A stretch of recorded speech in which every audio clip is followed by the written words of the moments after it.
안녕하세요, 여러분. 오늘도 한올 이야기 채널과 함께 해주셔서 감사합니다. 오늘은 국민의힘 당대표 후보 중 개혁을 해야 한다고 강력히 주장하는 찬탄파 조경태 후보의 발언을 들어보고 계엄이 해제되지 않았다면 지금의 상황은 어떻게 되었을까? 하는 가상의 시나리오를 만들어 봤습니다. 여러분들도 그 상황을 상상해 보시면서 제 생각과 맞는지 댓글로 알려주세요.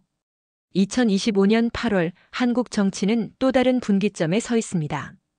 국민의힘 당대표 경선을 앞두고 한 정치인이 충격적인 발언을 쏟아냈죠. 만약 12월 3일 비상계엄이 해제되지 않았다면 제2의 5.18이 벌어졌을 것이라는 폭탄 선언이었습니다. 그 주인공은 바로 조경태 의원. 민주당에서 보수당으로 화려한 변신을 보여준 육선 의원이죠. 과연 그의 발언 뒤에는 어떤 정치적 계산이 숨어 있을까요? 그리고 정말로 그날 밤이 달랐다면 어떤 일이 벌어졌을까요?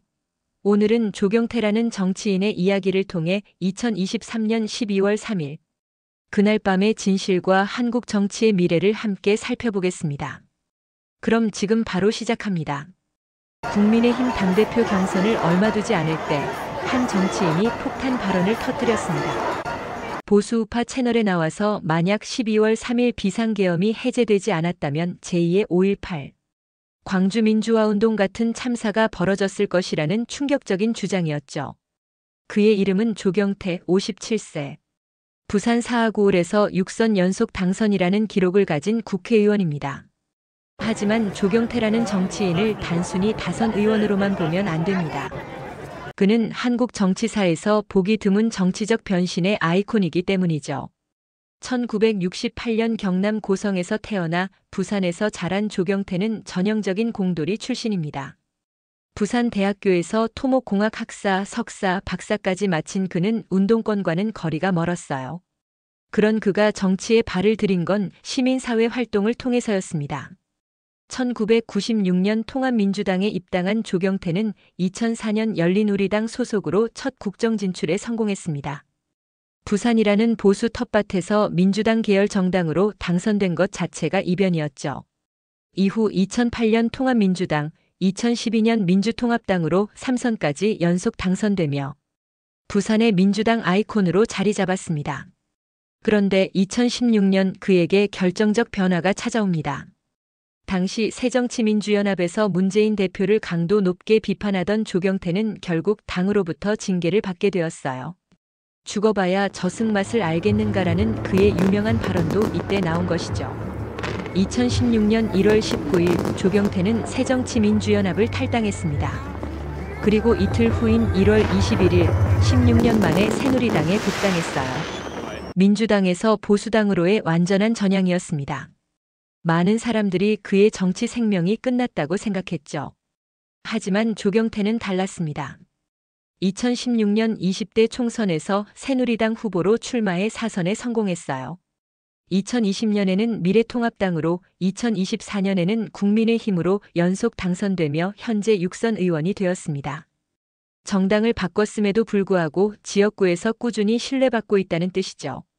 현재 조경태는 국민의힘 내에서 친한 계열로 분류됩니다. 과거 홍준표 캠프에 있던 친홍에서 한동훈을 지지하는 친한으로 변화한 거예요. 그리고 2025년 당대표 경선에서는 혁신파의 대표주자로 나섰습니다. 흥미로운 점은 여론조사 결과입니다. 일반 국민을 대상으로 한 조사에서는 조경태가 23.5%로 1위를 기록했어요. 하지만 국민의힘 지지층만을 대상으로 한 조사에서는 김문수 후보가 34.9%로 1위, 조경태는 11%에 그쳤습니다. 민심과 당심의 괴리가 극명하게 드러난 거죠. 이런 상황에서 조경태가 선택한 전략이 바로 과거와의 완전한 절연이었습니다. 윤석열 전 대통령과 관련된 모든 것을 정리하고 새로운 국민의힘을 만들겠다는 것이었어요. 그래서 나온 것이 바로 그 폭탄 발언이었습니다. 계엄이 곧 내란입니까? 인터뷰어의 직설적인 질문에 조경태는 주저하지 않고 답했습니다. 그렇게 봅니다. 이 한마디로 시작된 그의 발언은 한국 정치에 큰 파장을 일으켰죠. 조경태의 논리는 명확했습니다. 내란의 정의가 뭡니까? 국헌을 문란하게 한 죄입니다. 국회와 중앙선거관리위원회에 군인들이 들어갔잖아요. 헌법기관에 군인이 들어갔다는 것 자체가 국헌을 문란하게 한 겁니다. 법적 근거를 들어 차근차근 설명하는 모습이었어요. 특히 인상적이었던 건 그의 비유였습니다. 중학교 1학년 학생한테 물어봤어요. 비상계엄에 대해서 어떻게 생각하냐고요. 그 학생이 또박또박하게 말하더라고요. 윤석열 전 대통령이 평화로운 시기에 소동을 일으킨 겁니다라고요. 중학생도 아는 상식이라는 것이죠. 하지만 조경태의 진짜 목표는 법적 판단이 아니었습니다. 그가 정말 하고 싶었던 이야기는 보수의 가치에 대한 것이었어요. 그는 보수의 4대 가치를 명확히 제시했습니다. 첫째 헌법 수호, 둘째 법치주의, 셋째 경제 성장, 넷째 사회 안정이었죠. 보수의 가치를 지킨다는 것은 헌법을 지키고, 법을 지키고 경제 성장을 지켜내고 국민의 안정과 생명을 지켜내는 겁니다. 그런데 위헌적이고 불법적인 비상계엄은 이 모든 가치에 반하는 것 아닙니까? 그의 목소리에는 확신이 있었어요. 그리고 조경태는 국민의힘이 절연해야 할 3대 세력을 명시했습니다. 첫째 부정선거론자, 둘째 윤어게인 주장자, 셋째 전광훈 목사 추종자였어요. 이 3대 세력들은 우리 당이 반드시 절연해야 할 세력입니다. 그래야만 우리 당을 떠났던 온건 보수와 중도층이 돌아옵니다.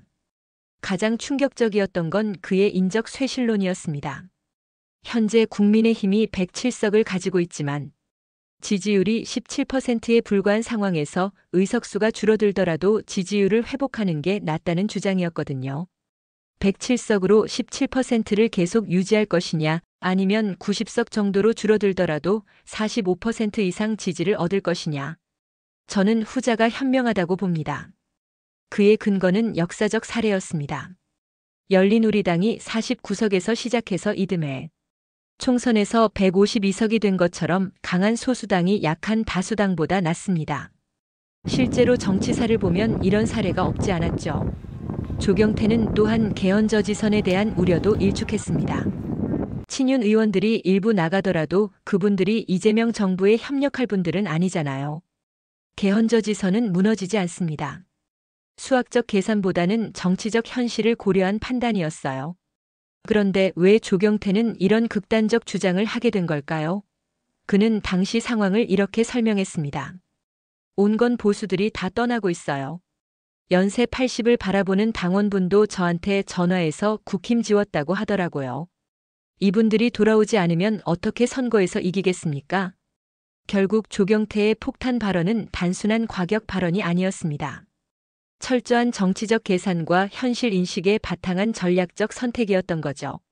하지만 이 전략이 성공할 수 있을까요? 그 답을 찾기 위해 우리는 그가 제기한 가정, 즉 만약 계엄이 해제되지 않았다면이라는 시나리오를 살펴볼 필요가 있습니다. 만약 그날 밤이 달랐다면 계엄 해제 실패를 했을 시 가상 시나리오를 만들어 봤습니다. 2023년 12월 3일 밤 10시 30분. 윤석열 대통령이 비상계엄을 선포한 그 순간부터 시계 바늘은 빠르게 돌아갔습니다. 그리고 6시간 후인 4일 새벽 4시 27분, 국회는 계엄 해제 요구 결의안을 가결시켰죠. 하지만 만약 그때 국회가 이 결의안을 통과시키지 못했다면 어떤 일이 벌어졌을까요?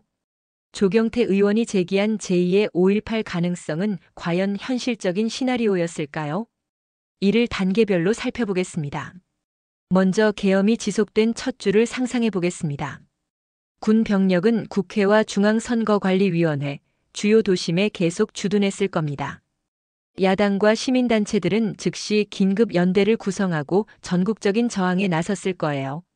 서울 광화문, 부산 남포동, 대구 동성로에 수십만 명의 시민들이 몰려들었을 것이고 이들과 군경의 대치가 계속됐을 겁니다. 국제사회의 반응도 즉각적이었을 거예요. 미국과 유럽연합은 한국 민주주의의 위기라며 강력한 우려를 표명했을 것이고 일본과 중국도 각각 다른 목적에서 상황을 예의주시했을 겁니다. 특히 한미동맹의 근간이 흔들리는 상황이었죠. 계엄이 발령된 후 2주차에 접어들면서 상황은 더욱 악화됐을 겁니다.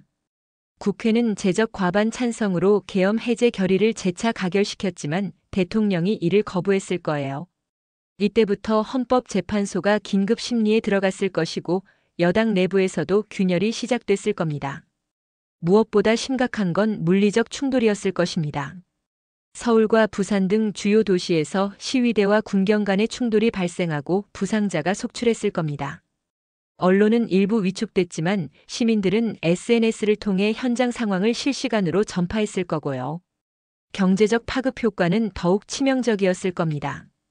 금융시장은 패닉 상태에 빠져 원화가 급락하고 코스피는 10% 이상 폭락했을 거예요. 외국인 투자자들은 대규모로 자금을 빼내기 시작했을 것이고 국제신용평가사들은 한국의 신용등급을 관찰 대상으로 지정했을 겁니다. 3주차가 되면서 정치적 균열은 돌이킬 수 없는 지경에 이르렀을 거예요. 국민의힘 내부에서도 반발이 커져 일부 의원들이 탈당을 선언하고 탄핵에 동참했을 겁니다. 당시 찬탄파와 반탄파로 나뉘어 있던 상황에서 이런 극한 상황이 계속됐다면 당 분열은 불가피했겠죠. 그리고 마침내 4주차 결정적 순간이 왔을 겁니다. 국회는 탄핵 소추안을 가결시켰고 헌법재판소는 긴급 심리를 통해 탄핵을 인용했을 거예요. 계엄령은 즉시 해제되고 관련자들에 대한 구속 수사가 시작됐을 겁니다. 하지만 그 과정에서 치러야 할 대가는 너무나 컸을 거예요. 한국의 국제적 위상은 땅에 떨어졌을 것이고 경제적 손실은 수십조 원에 이르렀을 겁니다. 무엇보다 국민들 사이의 분열과 상처는 오랫동안 치유되지 않았을 겁니다. 조경태가 제22518이라고 표현한 건 바로 이런 상황을 염두에 둔 것 같습니다. 물론 1980년 광주와 같은 대규모 유혈 사태까지는 아니더라도 민주주의의 후퇴와 사회적 혼란은 피할 수 없었을 거라는 뜻이죠. 실제로 계엄이 6시간 만에 해제된 것은 그야말로 천만다행이었습니다. 국회의 신속한 대응, 시민들의 평화적 저항, 그리고 무엇보다 군과 경찰이 극단적 상황으로 가지 않은 것이 큰 요인이었어요. 하지만 만약 그 균형이 깨졌다면 조경태의 가정이 현실이 됐을 수도 있었던 거죠. 정치적 선택의 순간 혁신인가 분열인가. 조경태의 폭탄 발언이 던진 화두는 단순하지만 무겁습니다. 과연 국민의힘은 과거와 절연할 수 있을까요? 그리고 그것이 정말 당과 보수 진영의 미래를 보장해 줄까요?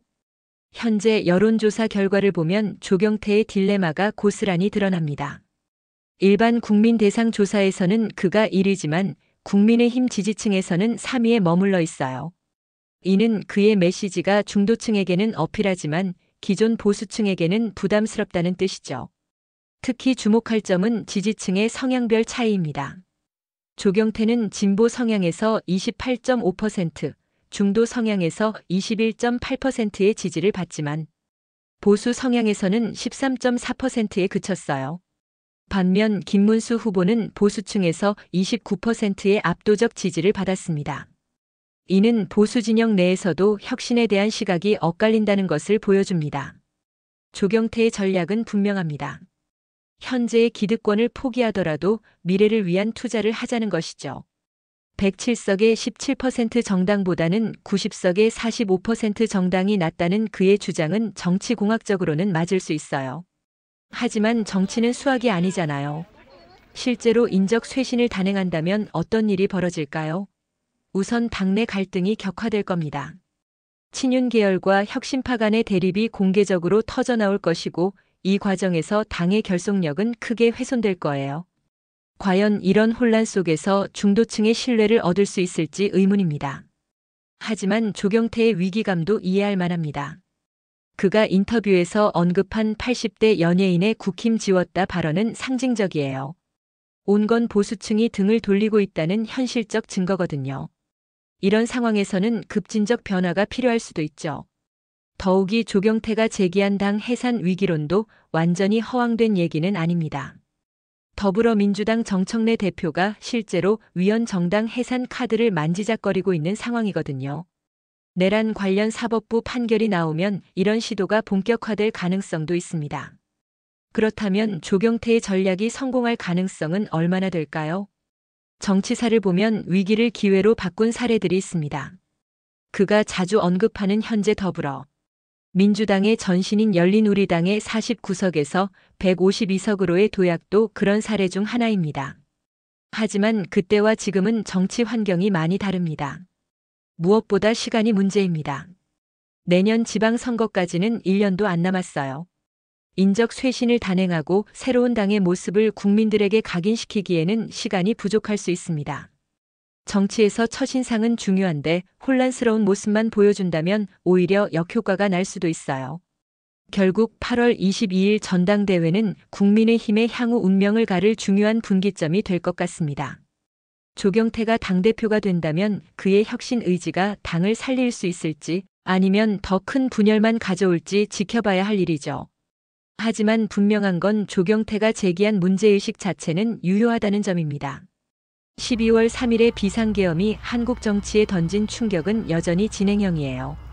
그리고 그 충격파를 어떻게 수습하느냐에 따라 보수 진영의 미래가 결정될 거라는 점도 분명합니다. 조경태라는 정치인의 이야기는 결국 한국 정치의 변화에 대한 이야기입니다. 변화를 두려워하다가 더 큰 위기에 빠질 것인가, 아니면 과감한 변화를 통해 새로운 기회를 만들 것인가. 이는 비단 국민의힘만의 문제가 아니라 한국 정치 전체가 고민해야 할 화두일 겁니다. 2025년 8월 조경태의 도전은 계속되고 있습니다. 그가 말하는 계엄의 강을 건널 수 있을지 아니면 그 강에서 좌초하고 말지는 아직 아무도 모릅니다. 하지만 분명한 건 그의 도전 자체가 한국 정치에 던지는 메시지는 크다는 점이에요. 변하냐 안 주냐 그 기로에서 우리 모두가 선택해야 할 때입니다. 지금까지 조경태 의원의 발언과 12월 3일 그날 밤의 가상 시나리오를 함께 살펴봤습니다. 민주당 소년에서 보수당 중진으로 변신한 조경태. 그가 던진 과거와의 절연 메시지는 과연 한국 보수 정치의 새로운 출발점이 될 수 있을까요? 아니면 더 큰 분열만 가져올까요? 8월 22일 국민의힘 전당대회까지 이제 며칠 남지 않았습니다. 조경태의 정치적 도전이 성공할지 아니면 좌초할지 함께 지켜봐야겠네요. 오늘 영상은 여기까지입니다. 영상이 도움이 되셨다면 좋아요 버튼 꾹 눌러주시고 구독과 알림 설정도 잊지 마세요. 댓글로는 조경태 의원의 전략에 대한 여러분의 생각을 들려주시면 좋겠습니다. 그리고 다음 주에는 전당대회 결과를 분석하는 영상으로 다시 찾아뵙겠습니다. 지금까지 한올 이야기였습니다. 다음 영상에서 만나겠습니다. 감사합니다. 이 영상의 일부는 각색되었음을 알려드립니다.